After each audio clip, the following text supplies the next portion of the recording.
again, to go from, in a 45, 45, 90, to go from the leg to the hypotenuse, we're going to multiply by root 2. To go from the hypotenuse back to the leg, we're going to divide by root 2. So, and the legs are always equal in a 45, 45, 90. So if this leg is 9, what's this one? What's B going to be? 9. And then to go from the leg to the hypotenuse, we're going to multiply by root 2. So if I take 9 times the square root of 2, that's just 9 square roots of 2. So those are my two sides. Okay, while we got this up here, let's also look at number 32. So which side did they give us, a leg or the hypotenuse in 32? Okay, so to go from the hypotenuse back to the leg, we're going to divide by the square root of 2. So if and some of you can figure this out in your head, and that's fine, but if I take 5 root 2 and divide it by root 2, what happens to my root 2's? They cancel. So if this leg is 5, what is y going to be? 5, because in a 45, 45, 90, the legs are the same. Okay. Let's do 33. I'm not going to do all of them, but I'm just going to do a variety here. What? Answer's 4. On number 33? Should be. It's not 4. Let's talk about this then. So if this leg is 4 root 2, what's y going to be in the picture? 4 root 2. Okay, because again, the legs are always equal in a 45, 45, 90. To go from the leg to the hypotenuse, we're going to multiply by root 2. So if I take my leg, which is 4 root 2, times root 2, what happens here? I get 4 root 4. Okay, what is the square root of 4? So really, this is 4 times 2, which is 8. And I know there are some of you that can do that in your head without all the work, and that's fine. But I'm trying to show the rest of you how that works. Okay, is that enough review for this type here? Can we go to 52, please? Okay, hold on. I will get there, but out of this section. 34. What'd you say? 34. Okay, so if we talk about 34. Can you, Can I what? I'm trying to write that. Okay, I'll leave it right there. Okay, so on this one, which side do I have in 34? The hypotenuse. Okay, so I need to go from the hypotenuse back to the leg. What do I have to do? Okay, so to find this x, I'm just going to put an arrow here. We're going to take the hypotenuse, which is 10, and divide it by the square root of 2. So we talked about yesterday, can I have a radical in the denominator? No, so what do I have to multiply top and bottom by? Square root of 2. Okay, so in the numerator, or in the top, I have 10 square roots of 2. What do I have in the denominator? Okay, what's the square root of 4? 2. Okay, and then I can do one more thing. This 10 over 2, that reduces. What's 10 divided by 2? So this leg is going to be 5 root 2, because 10 divided by 2 is 5. That's where I get the 5 root 2 from. And if this leg is 5 root 2, what's the other leg that's y? 5 root 2. Okay. I feel like we should have covered a variety there. Okay. We good? Okay. Let's take a look at the bottom ones. This is not a 45, 45, 90. This is going to be our 30, 60, 90? Yep, 30, 60, 90. And in a 30, 60, 90, it goes x root 3, 2x. So if I draw a generic right triangle here, again, this should be in your notebook, and you can use your notebook on your test tomorrow. So across from your 30 is your x. Across from your right angle, which is your hypotenuse, that's double that, that's 2x.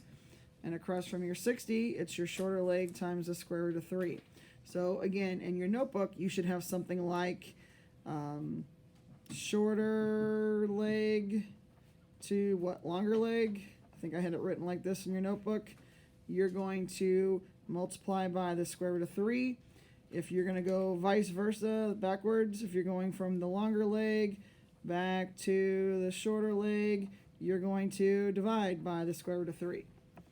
Okay, and then for your hypotenuse, if you're going to go from the shorter to the hypotenuse, you're going to multiply by 2, and then vice versa, if you're going to go from a hypotenuse back to the shorter, you're going to divide by 2.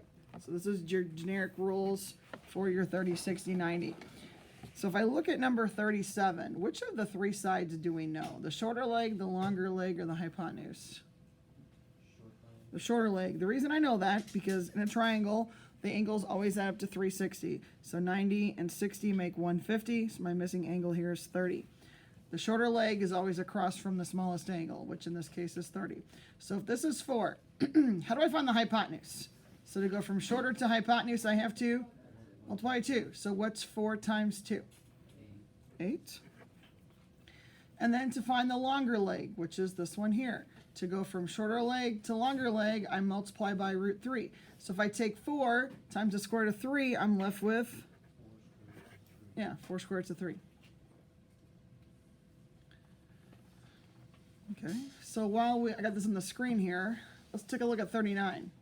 Which of the 3 sides do I know in 39? The longer leg, the shorter leg, or the hypotenuse? Longer leg. So to go, like it says here, the longer leg back to the shorter leg, I have to divide by the square root of 3. So here, if you don't just recognize it, if you take 2 root 3 and divide it by root 3, what happens? They cancel, and I'm left with 2, right? And then this is now the shorter leg. So to go from the shorter leg to the hypotenuse, I have to multiply by 2. So what's the hypotenuse going to be? 2 times 2 is 4. Okay, is that good enough for this bottom section? Anybody want me to do another one there? No? Okay, let's keep rolling. Okay, these are meant to be quick. They're not meant to be long. Okay, so Mason, pick a problem. 43, 44, or 45? 45. 45. Okay, so it says to find the value of each trig ratio. So we're going to write our answer as a fraction. Fraction is an example of a ratio. So which angle am I focused on in number 45? X. Which 2 sides do I use for cosine?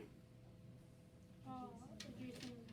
Okay, I gotta need adjacent over hypotenuse. Okay, so which side is adjacent to X? What number is 36? Number 36, this is adjacent. Which one's the hypotenuse? So, It's to 52, 53. okay, so we have 36 over 39. Before I circle my answer, can I actually reduce this? What are they both divisible by? So my answer is gonna be what? 12 over 13. So all I'm doing in these 3, and there's one of each of these on your test tomorrow, just writing it as a ratio. So can you identify the right sides and put them as a fraction? Okay. Now, 46 through 48 are just using the calculator. So if I want to find the angle, so I set this one up for somebody already. If I'm trying to do the cosine of V, or I'm trying to figure out what V is, let me rephrase that. And I know the cosine of V is 0.5150. So what I'm going to do on my calculator is do the inverse cosine. So remember, you have to hit shift or second and hit cosine to get this to show up on your calculator. And type in 0.5105. So if I grab my calculator here under the screen, so you can kind of see both here. So I'm going to let me clear that out. So I'm going to hit second and then hit cosine, because you can see I want it to be a cosine to the negative first. Then I'm going to type in that decimal, 0.5150. And it says to round the nearest degree. So what's this one going to be? 59, because it's 59.0. So this is going to be 59 degrees. So basically there's 3 quick problems on your test where you show me that you do know how to use the calculator correctly. Those, I hope, are easy for you. And then if we look at 49 through 51, Gage, pick a problem there.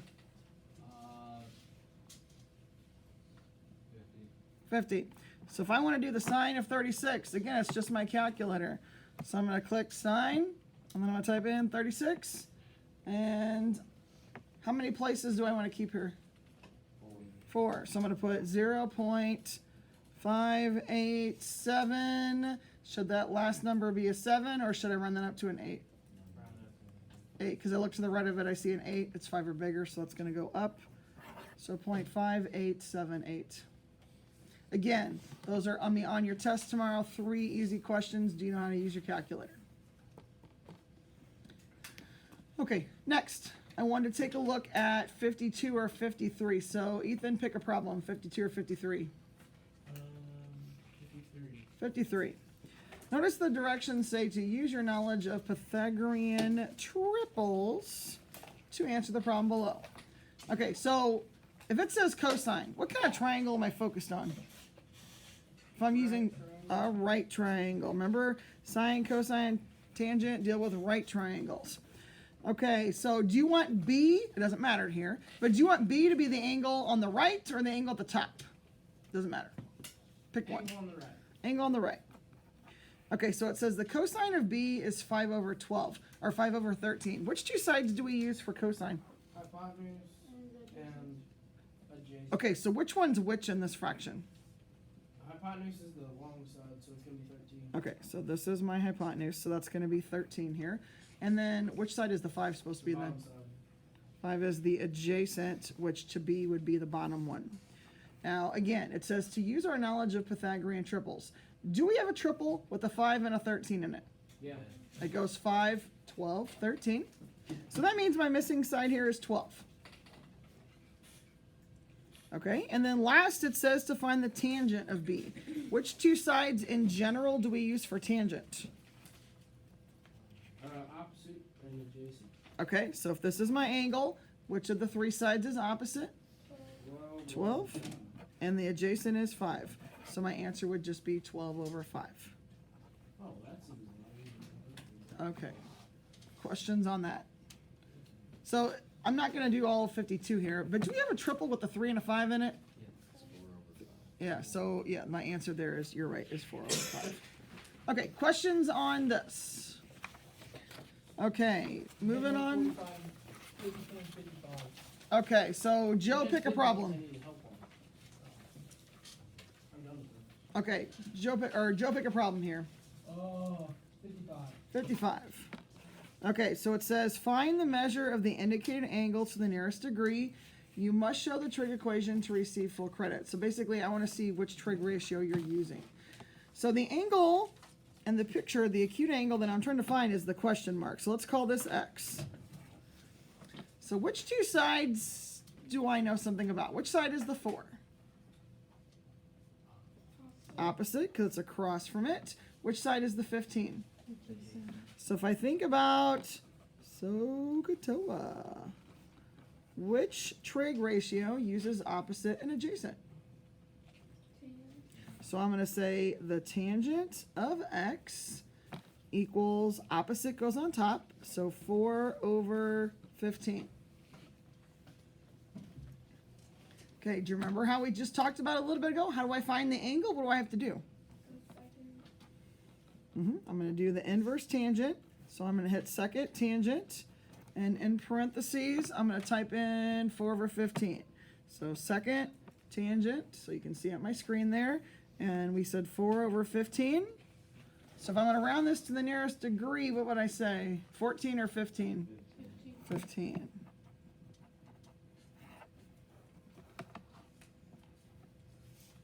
Okay. And 54 and 56 are similar type problems, except they're probably not tangent. Maybe they're like sine or cosine.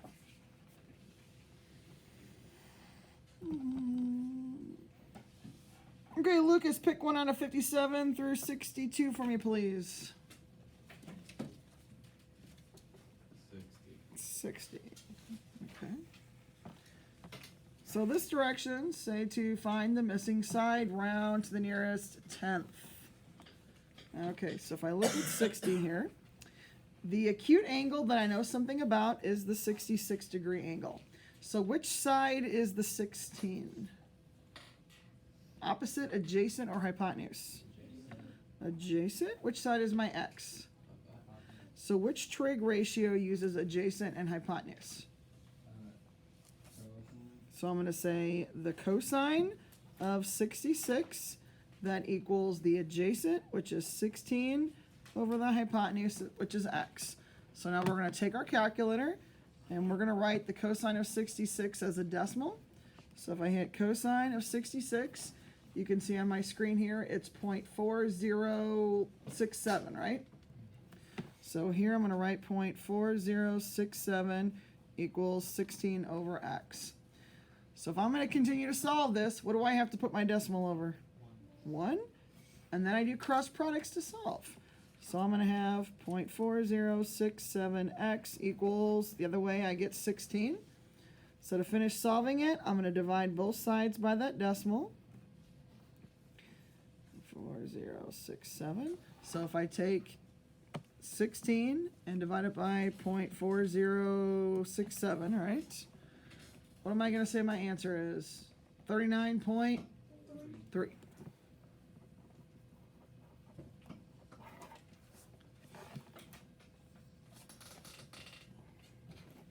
Maybe it's just me, but I thought this is the stuff we've been doing more recent. This should be fresh in our minds, I would hope. This might be the easier part of your test for you. Okay, so with the time that we have left, let's do one of the word problems, and then maybe we'll call it a day in here. Grant, you want to pick one of the 4 word problems? Well, there's 5 of them, right? 67. What'd you say? 67. 67. Okay, so real quick on the directions. For each problem, draw a picture. Does it have to be a fancy picture? No, you gotta see the right triangle. So you get a point for drawing a picture on these. You gotta tell me which trig equation you use, and obviously give me the answer. So we have 2 points each. 3, actually. So it's like 1 for drawing the picture, 1 for telling me which trig equation you used, and then 1 for the answer. Okay, should be, hopefully, easy to get 3 points, right? Okay, so Grant said 67. Okay, so it says a tree casts a 6-foot shadow. So I'm gonna draw a picture. A 60-foot shadow. 60, oh my bad, 60-foot shadow. This is gonna be a big tree. Okay, so here's my tree. Where do shadows go? On the ground. On the ground, on the bottom. So this is 60 feet. Everybody see the right triangle? If I finish it here, we're gonna go up to the top of the tree. Here's my right triangle. It says the angle of elevation is 30 degrees. Where does that one go? At the top or at the bottom right? Bottom right. Bottom right. Remember, angle of elevation is the angle always going upwards. That's going to be here. It's gonna be 10. Okay, hold on a second. It says, what is the height of the tree? Here's my tree over here. So this is what my x is. Now, if you think about what Ben said, what did I say most of these turn out to actually be? Tangent, right? Okay, so if I focus on the 30-degree angle, the x is my opposite, and the 60 is my adjacent. So if I have opposite and adjacent, I am using the tangent ratio, the TOA part. So we're going to write the tangent of 30 equals the opposite, which is x, over 60. So if I grab my calculator and I type in, 1.7321. okay, tangent of 30 is what? 1.7321. That's what I got. So tangent of 30? Oh, I put tangent of 60. Okay, so tangent of 30. My angle's 30, right? Yeah. So I'm going to put 0.5774, right? The 5 is going to make the 3 run up to a 4. So 0.5774 equals x over 60. And then to finish this off, we're going to put the decimal over 1. 34.64102. So it says to the nearest foot. So 35. Everybody else get 35? So if I take 0.5774 times 60, yeah, 34.6 would be 35. So again, we went through the first part yesterday. We went through the second part today. Hopefully you are prepared now for your test. Again, yes, you can use your notebook. You can't use somebody else's notebook, but you can use your own. You cannot use the review packet. Okay, but hopefully that should be helpful to you.